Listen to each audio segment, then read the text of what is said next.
لله رب العالمين والصلاة والسلام على أشرف الأنبياء والمرسلين سيدنا محمد وعلى آله وصحبه أجمعين. رب زدني علما وارزقني فهما وبشر صدري ويسر لي أمري واحلل عقدة من لساني يفقهوا قولي. اللهم اجعلنا خالصة لوجهك الكريم، اللهم اجعلنا خالصة لوجهك الكريم، اللهم اجعلنا خالصة لوجهك الكريم. أما بعد. Alhamdulillah, malam hari ini kita semua diberikan kenikmatan dari Allah. Di antaranya adalah kita dapat bermuajah, dapat bersilaturahmi bertatap muka dalam rangka untuk bersama-sama mencari ridha Allah, menggali ilmu fikih, yaitu temanya tentang hukum keluarga, yang sekarang akan membahas masih materi pada minggu yang lalu tentang perempuan yang tidak boleh dikawini. Pada minggu yang lalu sudah kita bahas, di antaranya adalah perempuan yang memiliki hubungan nasab dengan kita, baik itu seperti orang tua kita, terus ke atas anak kita, terus ke bawah, terus kemudian orang yang sekandung dengan orang tua kita, dan juga anak daripada saudara kandung kita. Jadi bibi ya itu haram dikawini, dan keponakan langsung. Misalnya saya punya adik saya punya anak, itu haram saya kawini, karena itu termasuk kategori perempuan-perempuan yang dilarang untuk dikawini secara nasab, dan itu sifatnya abadi, bukan sifatnya sementara. Karena nanti akan kita jumpai perempuan-perempuan yang tidak boleh dikawin tapi sifatnya sementara, itu ya. Kalau ini abadi sampai kiamat. Tetapi kalau kita sampaikan pada minggu yang lalu, sampaikan ini masih katanya itu beberapa pandangan ulama menyampaikan hubungan nasab dengan orang tua maupun dengan anak ini nanti di akhirat akan tetap berlanjut. Mereka tidak boleh dikawini, tetapi tidak dengan saudara dengan saudara kandung. Kalau kita itu nanti di akhirat saudara kandung itu boleh kita kawini kalau dia belum punya pasangan di akhirat, gitu ya. Kalau kita begitu diperbolehkan, tapi bukan di dunia. Jangan mendahului kehendak. Ya, itu namanya cari perkara, itu namanya ya. Baik, yang kedua adalah larangan dikawini karena sebab hubungan perkawinan. Jadi ketika kita menikah, maka ada golongan perempuan yang secara otomatis itu akan menjadi mahram ketika kita melafazkan kalimat akdun nikah. Misalnya qabil tu nikah, ketika kalimat itu diucapkan, ada golongan perempuan yang memang itu langsung otomatis menjadi mahram. Siapa itu? Ibu mertua. Jadi ibu mertua kita itu secara otomatis ketika kita sudah melafazkan kalimat ijab kabul, maka itu sudah menjadi mahram kita, tidak boleh dikawini. Sampai kapan? Selama-lamanya. Seandainya saya bercerai dengan istri saya misalnya, maka ibu mertua tetap ibu mertua. Selama ini kita nggak akan batal dengan ibu mertua. Jadi misalnya kita datang nih dari rumah ke rumah orang tua kita, misalnya rumah berdekatan gitu, kita punya wudhu, salaman dengan ibu mertua tidak batal. Ya, salaman dengan ibu mertua tidak batal. Hal ini kemudian diungkap oleh Syekh Taqiyuddin Abu Bakar atau penulis kitab Kifayatul Akhyar. Beliau menyampaikan mengapa antara ibu mertua dengan menantu itu kok langsung dihubungkan secara mahram. Nah, alasannya apa? Alasannya adalah agar kedua belah pihak tidak merasa terhalangi ketika melaksanakan hak dan kewajiban rumah tangga. Mungkin sebagai menantu di rumah terbiasa, ada kan orang terbiasa pakai celana pendek misalnya, ya kan? Atau misalnya ibu mertuanya masak pakai pakaian yang misalnya tidak harus menutup bapak, pakai jilbab gitu ya, kelihatan rambutnya misalnya. Loh ini kan apa namanya, aurat. Maka dengan tersambungnya koneksi apa namanya hubungan mahram ini, ibu mertua tidak lagi merasa agak terbebani ketika harus memasak kemudian tidak pakai jilbab, iya kan? Begitu juga menantu juga tidak merasa pekiu gitu ya, tidak merasa risih ketika misalnya membantu menjalankan tugas istri, misalnya apa? Ngepel misalnya. Ada kan suami ada di sini ya, suka ngepel keluar. Ada ya, tukang sapu di rumah. Di kantor boleh jadi jenderal dia, di rumah tetap samina warokna. Nah, gitu ya. Tetap kembali ke rumah asal, Pak. Ini tertawa ini kayaknya ya di antara korban-korbannya lah ya. Gitu. Hah? Ya itu kan bahasa ngelesnya aja gitu sekarang. Ya rahmatullah, Pak. Ya. Sekarang materi sudah saya bahas sebenarnya, cuman apa saya sampaikan ya. Sekarang begini. Misalnya saya menikah dengan janda, saya ini ya, janda punya anak. Ya, janda punya anak. Apakah saya dengan anak, dengan perempuan janda ini, ketika saya sudah menikah, batal enggak saya? Saya menikah seorang perempuan, memiliki anak perempuan, gadis pula. Kemudian saya setelah menikahi ibunya, saya batal enggak dengan anaknya ini? Hah? Batal enggak? Kalau misalnya enggak, kenapa? Kalau batal, kenapa? Kan gitu. Ya. Jadi misalnya ada seorang laki-laki menikahi seorang janda membawa anak perempuan, terutama gadis yang sudah balik itu, maka akan terjadi hubungan mahram antara suami ini dengan anak si perempuan ini, anaknya istri. Kapan? Kalau tadi kasusnya begitu saya ucapkan qabil tu nikah wazawaj saya dengan ibu mertua saya jadi mahram kan, otomatis. Sekarang kalau misalnya ini punya anak perempuan, apakah dengan qabil tu nikah ini secara otomatis saya menjadi mahram dengan anak istri saya? Tentu jawabannya tidak. Jadi kalian tadi patokannya itu akad nikah. Kalau yang masalah anak tiri, anak tiri ini terletak pada ketika saya sudah melakukan jima dengan ibunya. Ketika sudah dukhul itu berjima, dukhul dengan hakiki dengan sebenarnya, maka otomatis ketika itu saya sudah jadi mahram, sah sudah jadi mahram daripada si anak istri saya. Jadi ketika itu maka saya tidak batal megang anak istri saya, tidak batal.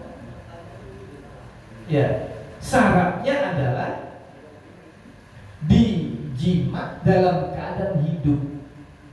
Nah, kalau misalnya setelah kemudian akad nikah itu istri saya meninggal, belum saya sentuh, belum disentuh sama sekali, meninggal duluan baru mikir rugi. Ini udah berapa puluh juta habis. Maupun ada orang belum dimakamin sikat dulu. Ya.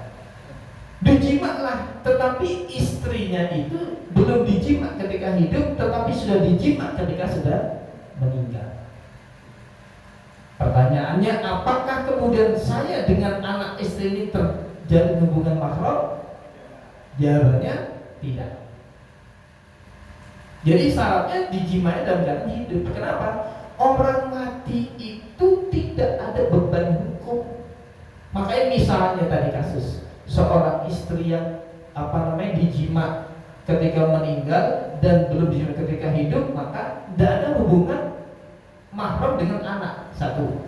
Nomor dua, misalnya nanti akan kita bahas lebih detail. Saya sampaikan kis-kisnya dulu. Misalnya ada orang menyusui, iya kan? Menyusui ini kan menimbulkan hubungan khusus, rodoah namanya. Tetapi bagaimana yang kemudian air asinya itu diminum oleh bayi, tapi yang memiliki asi meninggal. Ada mayat kok keluar asi, ada bayi datang kemudian nyusuk tuh sama si mayit, maka ini tidak berdampak apapun dengan mayit. Atau misalnya dengan memandikan jenazah. Memandikan jenazah itu ya bukan untuk mensucikan. Ya. Kenapa? Karena hukum jenazah itu sudah selesai dalam dunia, tidak ada lagi. Makanya memandikan jenazah itu adalah untuk ditandif, untuk membersihkan supaya tidak ada najis. Kenapa? Misalnya si mayat ini sudah dimandikan, kemudian diwudukan, kan selalu mewudukan jenazah. Kemudian yang meninggal ini misalnya istrinya. Nah kok suaminya kepingin penghormatan terakhir, kepingin nyentuh, ya gak apa-apa nyentuh. Kenapa? Sudah diwudukan, ini tidak batal si mayit. Kenapa? Hukum dunia tidak berlaku, selesai. Itu ya. Jadi nanti kalau misalnya ketemu dalam kehidupan masyarakat, ini udah dimandikan loh, udah disucikan, dikafani, kemudian nanti istri atau suaminya ingin menyentuh atau orang lain kepingin menyentuh ini jenazah, bagaimana? Tidak apa-apa.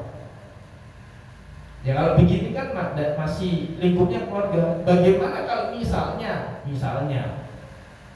Pak Bambang ini calon presiden? Wah, semua orang kenal pasti kan. Begitu ternyata besok pelantikan malamnya meninggal. Wah, musibah.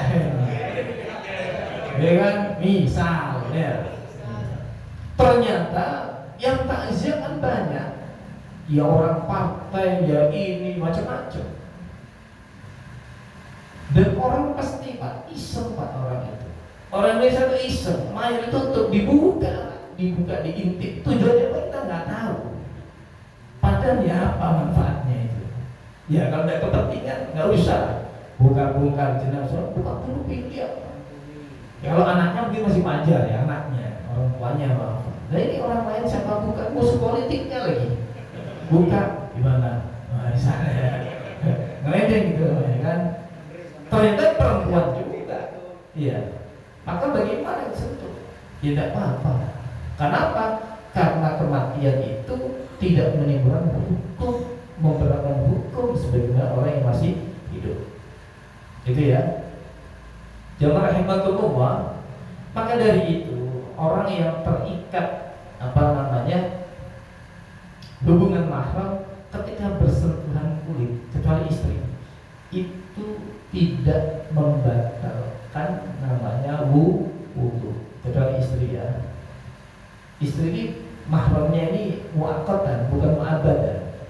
Ya sifatnya sementara istri itu. Ya saat waktunya hubungan lepas bercerai maka selesai. Ya. Nah kemudian begini, ternyata saya menikahi si ibunya, belum saya sentuh, belum saya apa-apain, lah kok lihat anaknya lebih cantik, misalnya, ya, bukan baru akad nikah, ya, akhirnya apa? Ngomong, kamu saya cerai. Nah, nggak jadi, ya. Nah, sekarang kemudian boleh tidak saya ngawini anaknya? Jawabannya adalah boleh, ya boleh. Kenapa? Bukan karena lebih cantik, karena saya dengan anaknya istri tadi itu belum terikat hubungan mahram. Tapi walaupun saya dengan anak tiri saya ini terikat hubungan mahram misalnya ya, karena dengan menikah ibunya dan sudah menjima ibunya, maka tidak otomatis anak ini mendapatkan harta waris. Itu saya Saya misalnya punya aset 1 miliar, terus kemudian saya meninggal misalnya. Contoh nih ya, alhamdulillah ya, jangan bilang amin, bahaya ya. Terus kemudian apakah ini anak tiri dapat harta waris? Jawabannya tidak. Kenapa? Karena secara rumus ilmu faraid tidak ada, kamusnya tidak ketemu. Karena yang berhak mendapat harta waris itu anak kandung, bukan anak tiri atau anak angkat. Ya, tapi kalau ingin memberi, maka masuknya nanti dalam namanya wasiat. Itu pun tidak boleh lebih dari sepertiga, gitu ya. Tidak boleh sepertiga, tidak boleh. Harus maksimal sepertiga.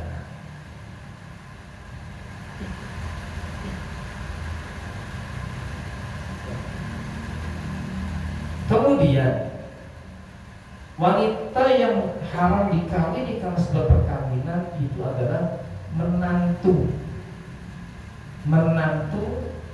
perempuan. Misalnya saya punya anak laki-laki ini nikah, ya kan, dengan perempuan, maka otomatis saya itu tidak boleh mengawini bekas menantu saya. Tidak boleh. Sampai kapan? Selamanya. Karena secara otomatis ini seolah-olah menjadi anak kita, gitu. Ya, seperti halnya kita tidak boleh mengawini siapa, orang tua kita atau mertua kita dikawini, tidak boleh. Ya, jadi itu sifatnya adalah abadi. Nah sekarang ini agak beda. Bagaimana kalau misalnya itu mantan ibu? Jadi misalnya ternyata bapak saya dikawin istrinya 4 misalnya. Misal ya, bapak saya istrinya 4. Apakah saya ini secara otomatis menjadi mahram dengan ibu tiri saya itu? Kalau tadi kan posisi terbalik ya. Saya mengawini janda punya anak perempuan, maka anak perempuan ini menjadi mahram kalau, kan begitu, bisa pahami ya. Sekarang posisi terbalik, saya ini punya bapak saya punya istri lebih dari 1, misalnya istrinya 4, atau istrinya banyak, yang 3, 4 kawin cerai. Kalau dihitung misalnya sampai 10, 15, 20. Nah, misalnya ternyata dengan bapak saya istri nomor 3 dan keempat itu belum diduhur, baru cuma akad.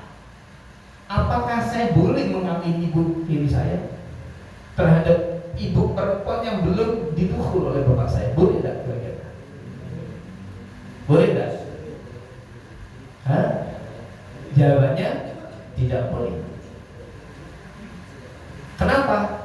Karena setiap istri yang dikawin oleh bapak, dukhul atau tidak, secara otomatis menurut ketentuan hukum syariat Islam ini menjadikan hubungan mahram dengan anak-anaknya bapak. Bedanya begitu.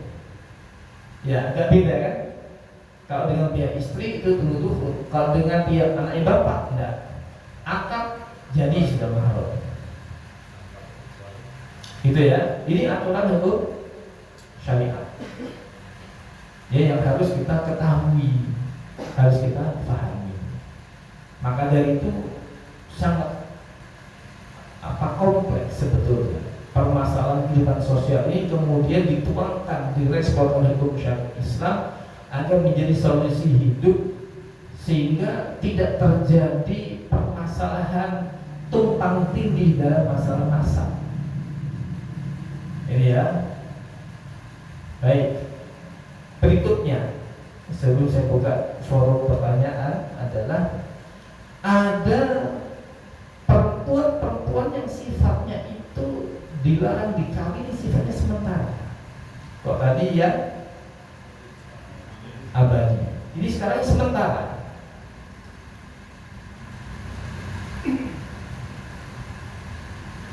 Siapa saja itu, ya.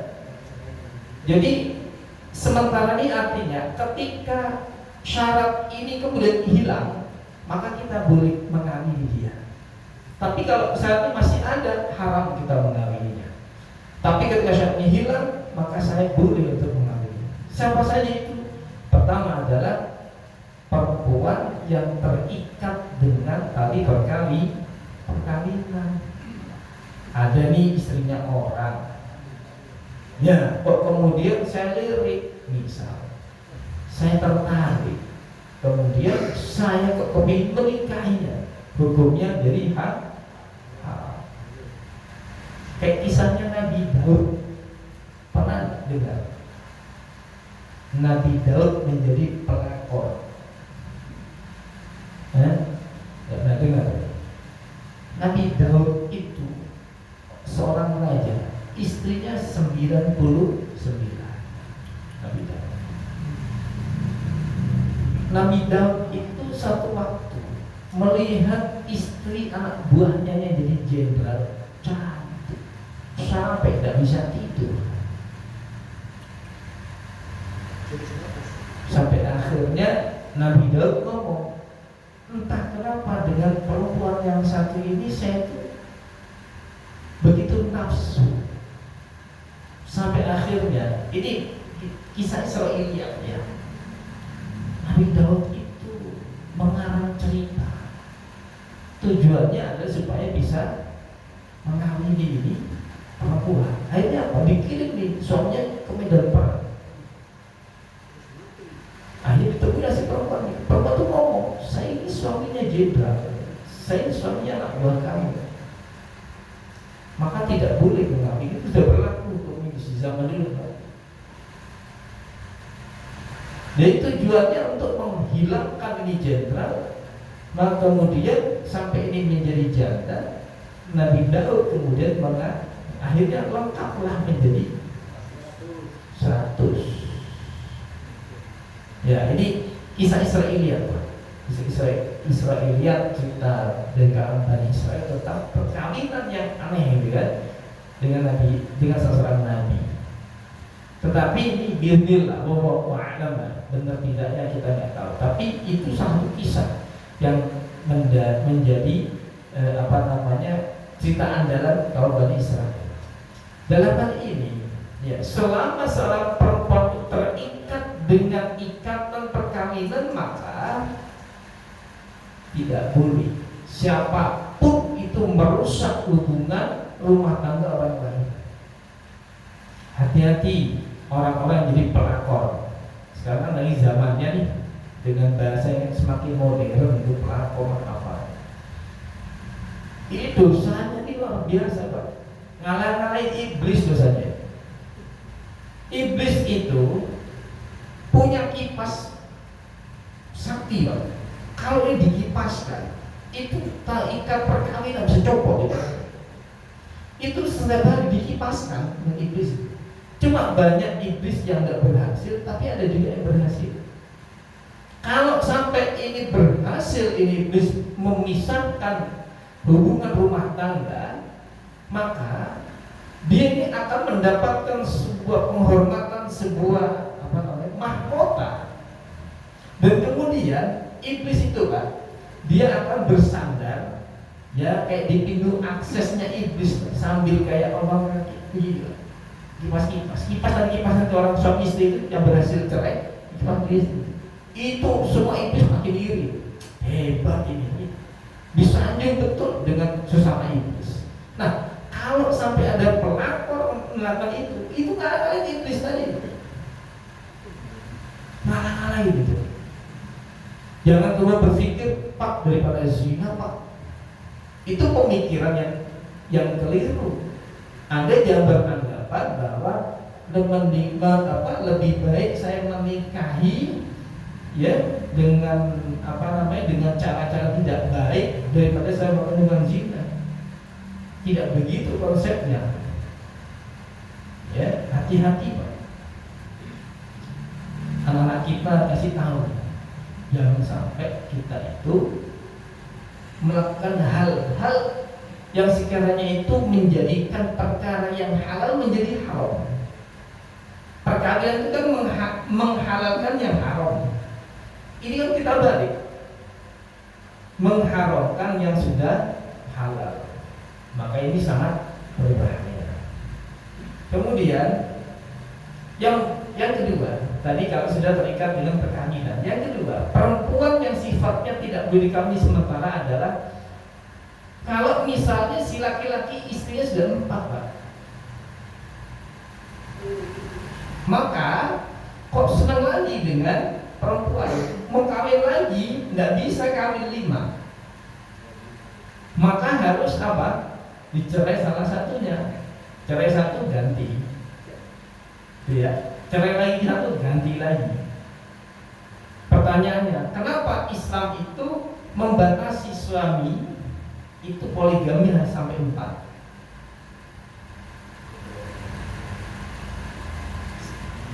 Kenapa Islam itu membatasi poligami sampai 4? Kenapa tidak 5 atau 6? Maksimal 4. Kenapa? Ini kemudian diungkapkan di dalam kitab Syarah Ibrahim Al-Baijuni, diterangkan bahwa suami istri itu untuk misalnya melakukan hubungan suami istri atau ketemu ya dengan istri sahnya itu tidak bisa lebih dari 3 hari, Pak. Maksimal 3 hari. Coba dihitung. Isi 1 ya hari ini nih, ya kan? Kalau dihitung kan kembali lagi isi 1 setelah 3 hari kan 3. Coba dihitung. Kenapa demikian? Ini menjadi sumber untuk mewujudkan namanya sakinah mawaddah warahmah. Kalau misalnya melebihi dari 3 hari ini, ya ini bisa tanda-tanda kolek nanti, atau bisa ya gila tanpa sebab.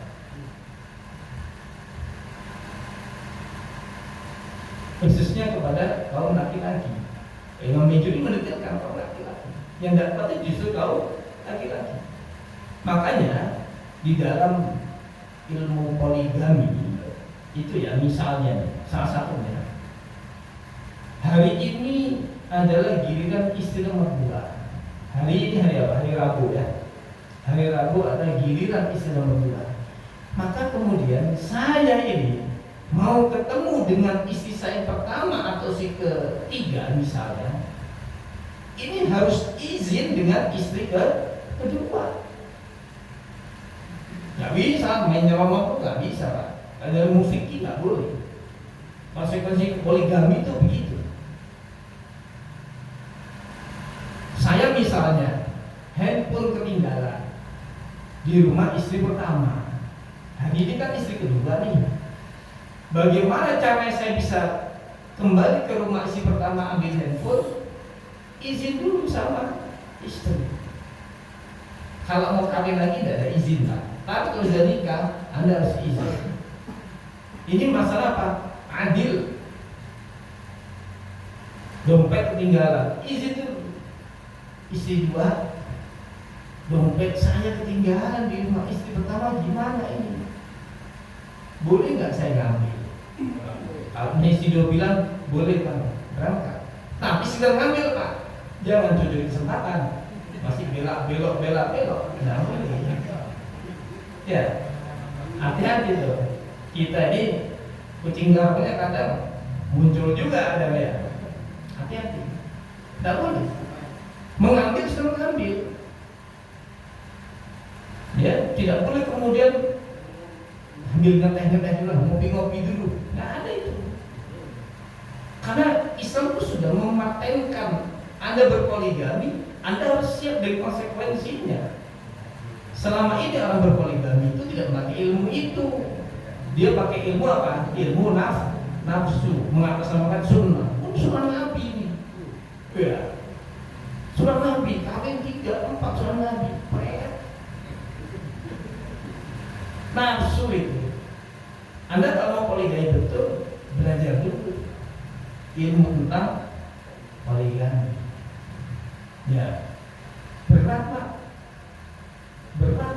Mau poligami tidak gampang. Saya tidak tidak melarang orang berpoligami, silakan. Saya mendukung poligami, tetapi harus menggunakan ilmu. Ya, kemarin saya kedatangan tamu. Orang itu bilang, Pak, istri saya ini sudah tidak mau menafkahi saya, tidak peduli dengan saya, ini macam-macam. Secara materi luar biasa itu orang. Secara materi, Pak. Ke rumah mobilnya bagus. Kalau ke rumah itu bawa macam-macam untuk santri. Ya, banyak. Kalau datang ke rumah itu pasti bawa-bawa. Bagasi mobil itu penuh untuk santri. Tapi mengalami masalah dalam rumah tangga, tanya, Pak, apakah saya boleh berpoligami dalam keadaan seperti ini? Saya bilang, kalau masuk menurut kriteria, istri sudah bisa diandalkan untuk melayani suami, boleh silakan sampai gitu. Nanti kalau ketahuan bagaimana? Sampaikan alasannya. Jangan orang senang sendiri. Ya. Tapi kalau memenuhi syaratnya, Pak, kalau tidak ada syarat, tidak ada peten, tidak ada hujan, tahu-tahu poligami, nemu orang di terminal, diangkut, dikawini, luar alam disawah, sudah. Ya, bencana itu Pak nanti, Pak. Jadi mengawini jangan karena cantiknya aja, dilihat secara detail nasabnya, agamanya. Jadi kalau sudah istrinya 4, tidak boleh nambah lagi ya. Hati-hati, jangan bikin syariat sendiri. Nabi boleh khususiyah, khusus untuk Nabi, dibatasi. Nabi itu istrinya berapa? 11. Ya itu khusus untuk Nabi. Dan itu menikahnya Nabi sampai 11, bukan keinginan Rasulullah, bukan. Ya, itu atas perintah Allah. Tidak ngawur, tidak kayak kita.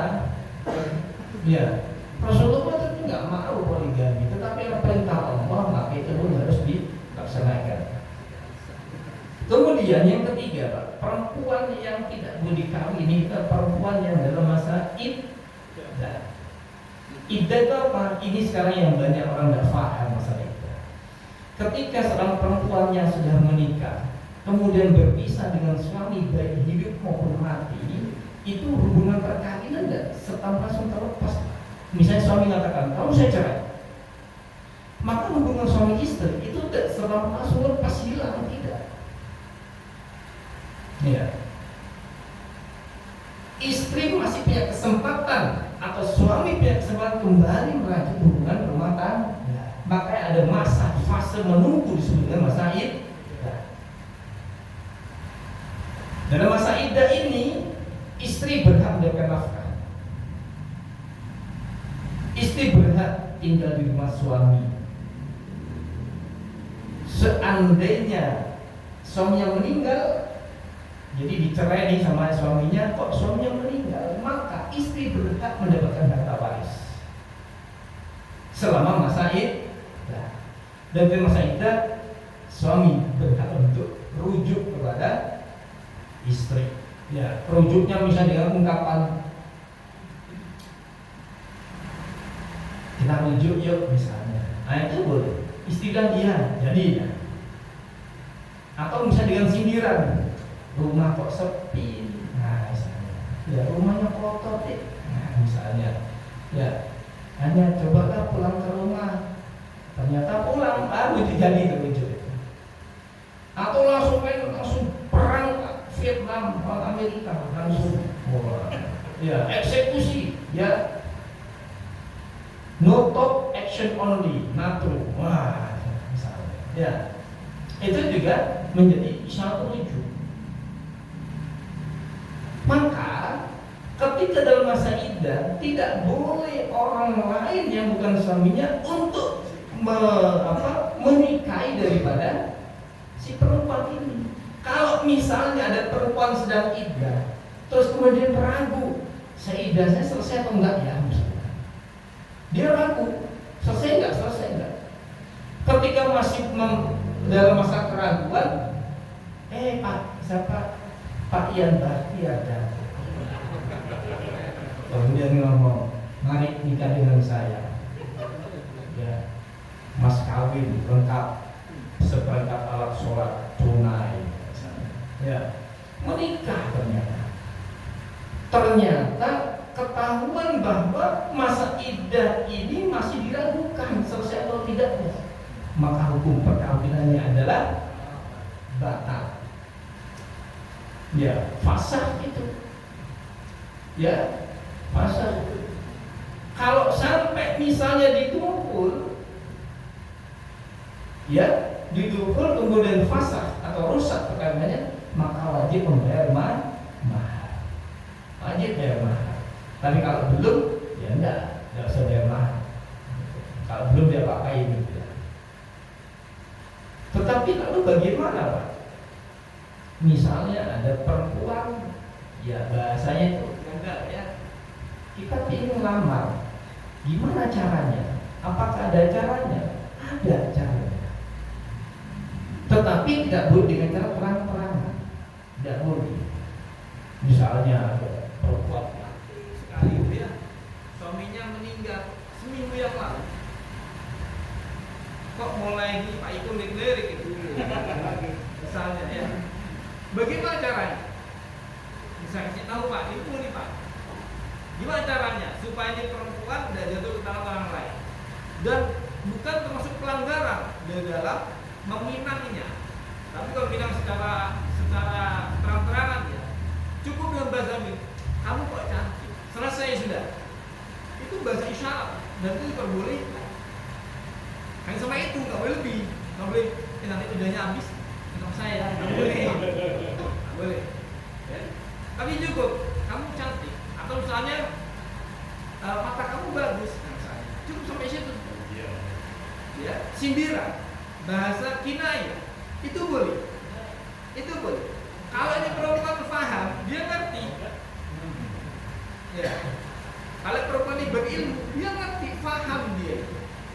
Tapi kalau nggak ngerti, nggak peka, ya udah. Sampai keluar odol mulutnya ya, keluar angin lalu. Gitu ya. Ini ilmu nih Pak, ini ilmu. Ya, supaya kita tahu. Tapi jangan nggak diobral ya, dipraktek atau besok di lomba praktek lah. Waduh, jangan deh. Boleh cari spesialis janda di wilayah Batu Jeman, semua di semua ya. Ada nih 50 orang nih. Kamu cantik. Ya, yang cantik, yang jelek, yang hitam, yang ungu, yang mulus, apa semua ada misalnya. Ya. Yang kasar ada semua. Ya, informasinya ada. Ya, bisa. Tapi jangan mudah untuk diobral. Baik, ya Rahimahum, ada pertanyaan? Terus, kalau tadi hubungan mahram sama yang tadi juga masa idah tadi jika jadi kalau yang tidak agama Gus. Oh, Gimana Gus? iya. Bagaimana perkawinan tidak agama? Secara mutlak di dalam Islam perkawinan beda agama adalah zina. Ya. Wala tankihul musyrikati hatta tu'min. Jangan kau kawini orang-orang musyrik itu kecuali sampai beriman. Begitu sebaliknya. Kenapa? Karena jelas mereka itu mengajak kepada kekufuran. Beda agama itu mengajak kepada kekufuran. Maka dari ini bahaya Pak. Kenapa Islam melarang perkawinan beda agama? Karena dampak perkawinan beda agama ini mengancam kita kehidupan di dunia dan di akhirat. Mungkin kita aman. Misalnya saya menikah dengan orang non-muslim, saya aman, tidak masalah. Masjid, ahli masjid, 5 waktu jalan, tahajud tiap malam. Kita kan punya anak dari perkawinan ini misalnya. Bagaimana nasib anak kita? Apakah ada jaminan anak kita ini kemudian akan menjadi yang orang beriman seperti kita? Tidak ada jaminan. Bahasa ibu lebih kuat daripada bahasa bapak. Sehari-hari anak dengan ibu, walaupun wanita karir, tapi tetap secara normal umumnya anak itu akan lebih dekat dengan ibu. Ya, makanya Islam menyampaikan tankihul al-walud al-wadud. Kali ini perempuan yang bisa memiliki banyak keturunan dan memiliki kasih sayang. Artinya bahwa secara naluri seorang perempuan itu adalah berjiwa ibu, perawat, ya perawat. Maka ini berbahaya. Maka dari itu ditutup pintu perkawinan beda agama. Dan mengakini perbedaan agama resikonya berat, sangat berat. Ya, contoh kasus begini. Anda ketika berbicara dengan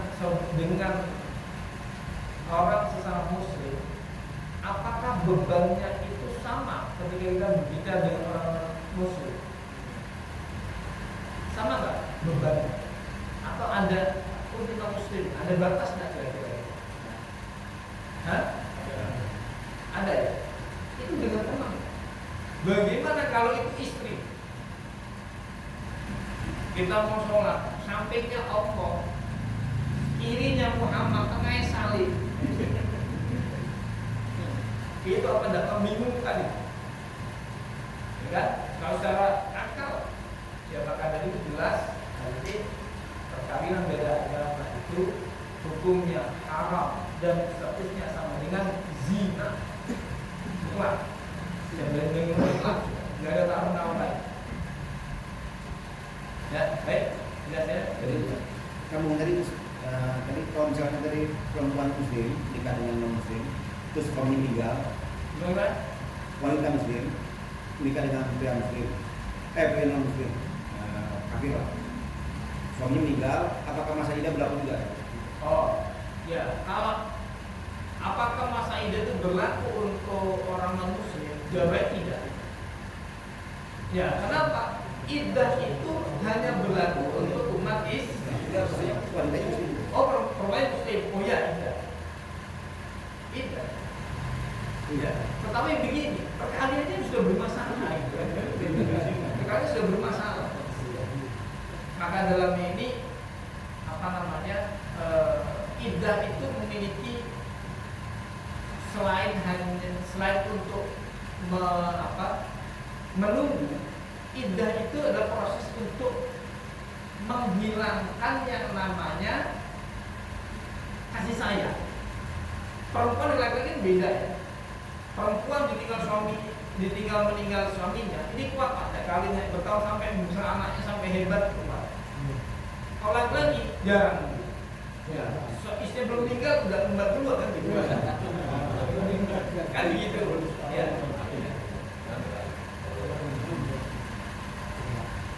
Maka dari tujuan iddah dan menghapus secara pelan tapi pasti benih-benih kasih sayang yang tertanam di dalam hati seorang perempuan.